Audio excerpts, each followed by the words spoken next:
Hey everybody, Jeremy Weiss here with Weiss Tech Hockey and StopConcussions.com. Today I've got a really cool hockey angling drill that I wanted to show you. But before we get into the drill itself, I wanted to talk a little bit about the principles of effective body contact.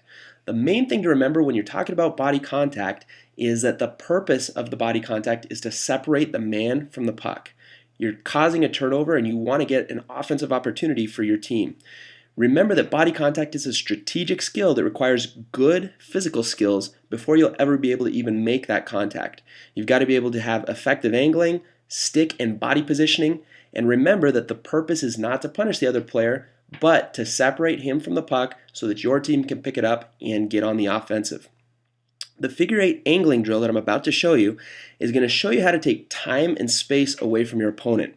Success in this drill will come from a number of different things, including a proper knee bend, closing in on the opponent, so closing that gap, making contact with the shoulder and arm in front of the opposing player, and the contact leg behind the opposing player. So basically you're trying to squeeze this guy out against the boards. Remember, finishing the check is more about rubbing the other player out and taking an angle that makes it impossible for your opponent to avoid the check. At that point, you can effectively separate the opponent from the puck and, like I said before, create an offensive opportunity for your team. So let's go ahead and pull up the rink and I'll show you how this drill works. Okay, so let's go ahead and show you the figure eight angling drill. Here's the basic setup. You can see we've got a forward and a defenseman. Now I've set these as forward and defenseman because it is a situation that really mimics a defensive play, but it doesn't have to be locked into those positions. I think these are great skills for anybody to learn from any position, so I wouldn't limit it to just a forward and D.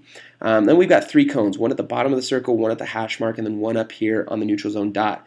And we've got a stack of pucks. That's it. Now this is a half ice drill. You can use it as a half ice drill or you can run it on all four dots during your practice. The one thing I recommend is if you're going to have the same drill going on the same side of the ice, just on the other dot, I would recommend staggering your starts. So on the first whistle, these two guys go. Then on the next whistle, this line goes. So you stagger the starts. That way the goalie is able to field shots side to side. So on the whistle, here's how this works.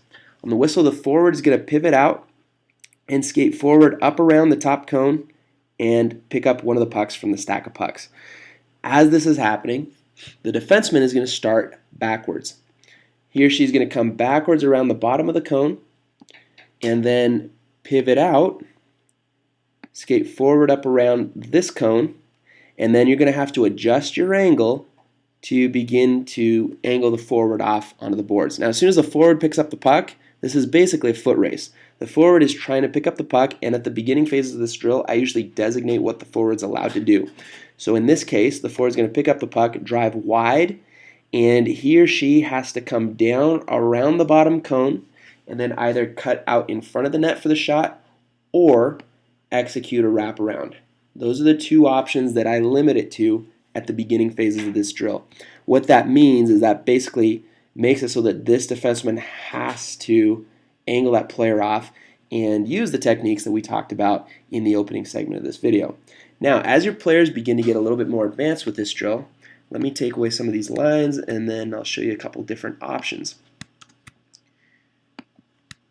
But as your players begin to get a little bit more advanced with this drill, then you're going to want to open up additional options that force the defenseman to actually have to play the forward correctly. Okay, so the first option that I open up is allowing the forward the possibility of cutting inside. Okay, so that means if this defenseman takes an improper angle and basically starts cheating towards the boards, this forward can just cut right inside and beat the defenseman clean. After we get the hang of that, where the forward does have the option of going wide or cutting inside, the next option that I do is I take away this hash marks cone.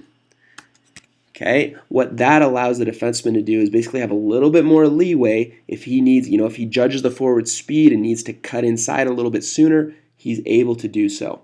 So those are the options that I do, but that's the figure eight angling drill. Very effective drill, and it gives a really good opportunity for the coach to dissect what's going right and what's going wrong with your team's body contact.